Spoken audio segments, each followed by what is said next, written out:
Hey guys, happy Tuesday. It's time for Tidbit Tuesdays again. So last week I talked about circulation and the dreaded exercise word, basically just getting your body moving and doing all the things to do to help get your body amped up for the day. And toward the end, I talked a little bit about walking in the evening, which I know right now is hard because it's hot, it's unbearable, but it helps your food digest and it also helps get your body ready for sleep. So walking, it can calm you, especially after a meal. And then when you get back to the house after walking in the evening, you want to pay attention to your sleep grooming. A complaint I hear from lots of people is they're not getting the right amount of sleep, or they're having insomnia. And I see people that are taking a lot of sleep medicines and things like that. Well, there's some things you could do that maybe, hopefully, you don't need medication, but if you do, maybe you could lessen it if some of these other tactics work for you. So, one of the biggest things I tell people is take the darn TV out of your bedroom.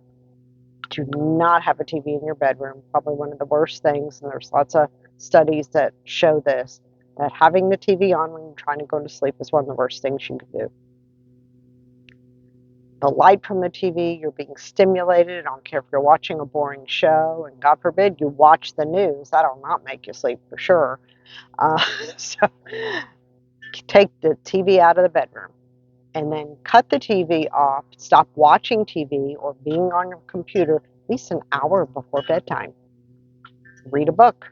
If you use a Kindle or something, use something that doesn't that blocks the blue. I believe it's the blue light, so that you're not getting that, because that stimulates your body, and then you don't sleep. The other dreaded thing that people do is they sleep with their phones. All the same reasons, but the phones also emit EMFs. I personally don't want those near me while I'm sleeping. We get bombarded during the day enough with that stuff. I like to give my body a rest. So I do not sleep with my phone at all. It's in a different room. What happens if there's an emergency? Well, if you put it in another room and it rings, hopefully you'll hear it. If it's maybe in the bathroom, just not right next to you in the bed. So staying off your phone, staying off um, the computer, stop watching TV. In a perfect world, we'll have a conversation with somebody, or you'll just sit and relax, do some meditation. There's all kinds of things that can help you sleep. There's also kinds of natural products that can help you sleep too, instead of taking the medicine. Um, I know I talked about doTERRA before, but doTERRA has a great sleep product called Serenity, and just has essential oils in it. I have a concoction of about 4 different oils. I roll on the bottom of my feet before I go to sleep, and that helps your body release so that you can sleep. And I sleep pretty darn good. I'm out and I don't hear things till the next morning, and it's really great. So I think it's important for your health that you get enough sleep and everyone's different. You'll see different studies of you need 8 hours, you need 7 hours. Well, I don't think there's a right amount for an age group. I think it depends on you. I think you have to figure out what the right amount is for you and your body. But I think it's important that you get that amount and you be consistent. Something that people do not realize is, oh, it's the weekend, let's stay up and party. Or if you're older, maybe you're not partying, but you're staying up watching movies. Your body works best on a schedule. I'm not saying you shouldn't occasionally, go and do things and past your bedtime. But honestly, your body works better if you stick to a schedule and you don't deviate from it too much. There's always going to be times that you'll do that, but for the most part, you'll find that you're better rested and you get better sleep when your body's on a schedule. Shocking, right? Our parents are right to try to put us to bed and keep us on a schedule. We hated naps, and now we're like, yes, nap, please. That's another thing.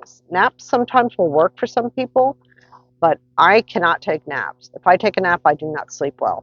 So even if there's times when I feel a little lethargic, unless I'm sick, I do not nap. I just find that I sleep better. I just push through it a little bit and I sleep better, but everybody's different. So you have to figure out what works best for you. But if you're napping a lot during the day, that obviously could be a sign you're not sleeping well, and obviously it could be a sign that something else is going on. So that's really important. If you feel you're fatigued enough that you have to lay down and go to take a nap during the day, that may be warrant further investigation with your doctor. So I know this may come surprise to you. I do health insurance. Why am I talking about these things? Because I want everyone to be healthy. If you're healthier, you have more options for healthcare. Your healthcare costs go down. Just doing all the things that you can do. If more people would do healthier things and be healthy, healthcare wouldn't cost so much because there wouldn't be all these claims getting paid out. So think of it in that way. I'm just trying to help the greater good by making sure that I give people tips and tricks on what to do to be healthier. What I do, I'm sharing things that I do personally. My husband and I do personally for ourselves. And I just like to share that knowledge with everyone. So until next week, peace out.